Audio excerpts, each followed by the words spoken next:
Hello Leo, Sun, Moon, Rising, and Venus signs. Kamusta kayo? Sana po ay nasa mabuti kayong kalagayan. Welcome back po sa Star Tarot. Kung bago kayo dito, welcome din kayo. Thank you sa inyong support.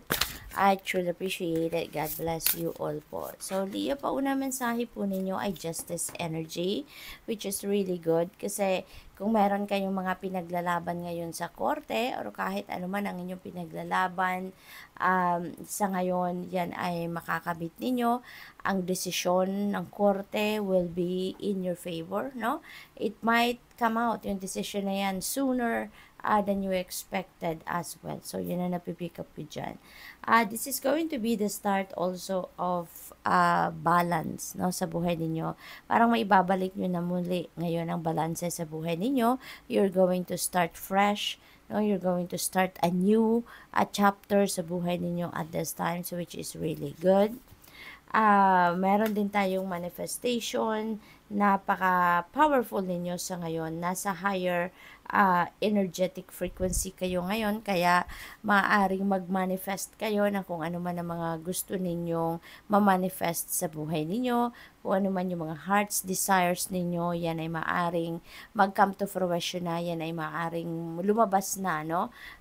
Ngayon sa buhay ninyo, you're going to witness, no? Something na mag-unfold sa buhay ninyo na yan ang gusto ninyong mangyari or makamit, no? We have home. Baka ito yung isa sa may na-manifest ninyo na magkaroon na kayo ng bahay. Maaaring ano to, bagong bahay. Baka pinatayo ninyo to at maaaring maano nyo na ngayon, makuha nyo na sa ngayon. Baka mag-move in na kayo sa bagong bahay ninyo. This could also signify renovations. Maaring ang iba sa inyo dito nag-aayos ng inyong bahay, maaring ganon, or probably then baka uuwi kayo sa bagong bahay, no? Maaring nag-asawa na kayo at ano na kayo, tawag dito, mag-move out na, 'di ba, sa kung kaninong bahay, at maaring yung sarili ninyong bahay ng person ninyo ang uuwian ninyo sa ngayon. Possible na ganun din. Probably this is a change of residence, no? This could signify a change of residence for some of you then, Leo. So good luck to that. Tingnan natin kung ano pa ang ganap dito for Leo.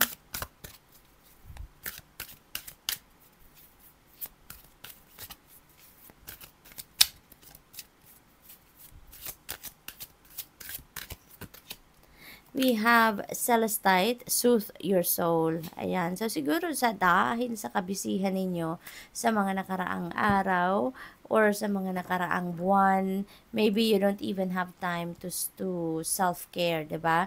Kaya ngayon, iniimbitahan kayo dito na do something to soothe your soul. Do something na would make your heart, would make your soul sing, kumbaga. Anything that you love, no? Anything that you love to do at alam ninyong i-enjoy ninyo yan, go for it, no? Ibalato nyo na yan sa sarili ninyo, Leo, okay? Para makapag-relax naman kayo, makapag-unwind kayo. So, we have appetite, get out of your comfort zone. Siguro, may mga opportunities sa ngayon na dadating sa buhay ninyo that will require you to get out of your comfort zone. Siguro, meron dito mga opportunities na magbibigay sa'yo ng tsansa para mag-grow na kayo, no? Mag-grow na kayo, mag-thrive kayo, mag-evolve kayo into the best version of yourself. Kasi siguro, yung kung ano man yung ginagawa ninyo, doon lang kayo komportable, yan ang nakasanayan ninyo. Pero, parang stagnant energy na yan, no? Parang ganun. Kasi kung wala nang advancement dyan, wala nang growth, yung ganun. Pero ngayon, may opportunity kumakatok sa inyo siguro para mabago naman ang inyong sitwasyon, mag-try naman kayo ng mga bagong chapter sa buhay ninyo sa ngayon na alam mong makakatulong sa iyo na mag-advance naman kayo, no? So, what else? We have Angelite. Support is all around you, no? Nasa paligid ninyo ang suporta. Wala kayong ano ngayon, hindi kayo makakapagsabi ngayon na hindi ninyo ito kaya mag-isa, no? Kasi kung yun ang maaaring nararamdaman ninyo, rest assured that you will find support sa paligid ninyo. There are people around you na willing tumulong sa inyo. There are people around you na handang tumulong sa inyo sa kahit anuman ang inyong pagdadaanan dito, no? So, don't think na mag-isa lang kayo, no? Don't think na mag-isa lang kayo kasi kahit siguro mag-isa kayo, oo, physically baka solo lang kayo sa kung saan kayo nakatira, pero kapag kailangan ninyo ng tulong, support will be around you.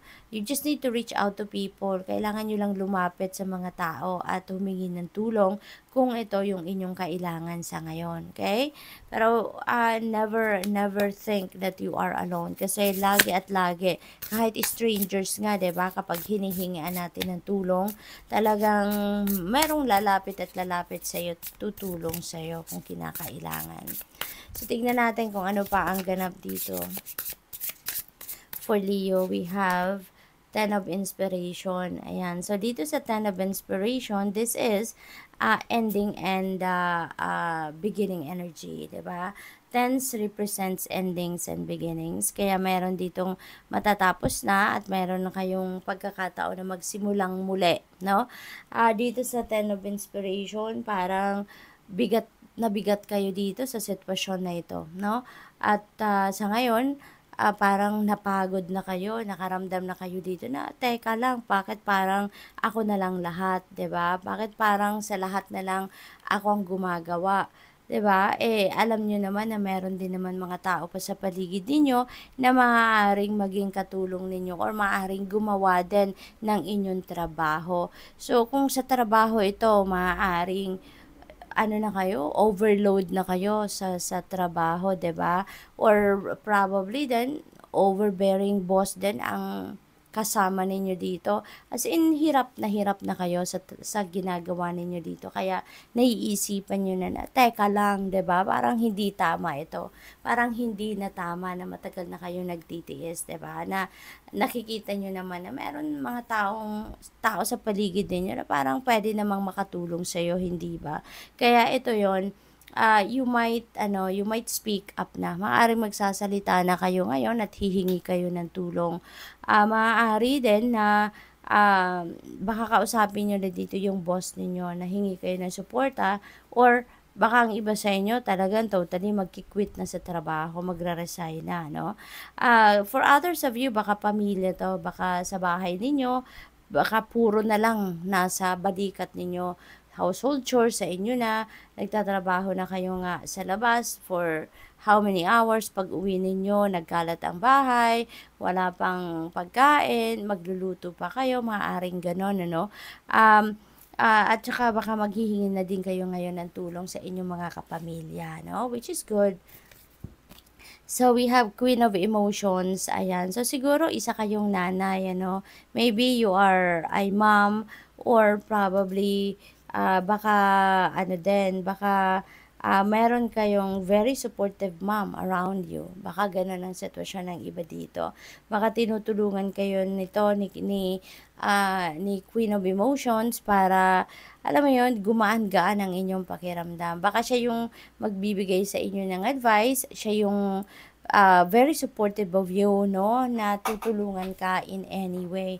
So, maaaring ganun ang sitwasyon dito for some of you. So, we also have Three of Materials. Meron tulong, no? Definitely, Leo, meron tulong na dadating sa'yo. Kung yun ang kailangan ninyo sa ngayon, that is what's coming towards you, then magkakaroon kayo dito ng makakatulong sa inyong mga ginagawa. Or there will be someone that is going to support you in any way, no?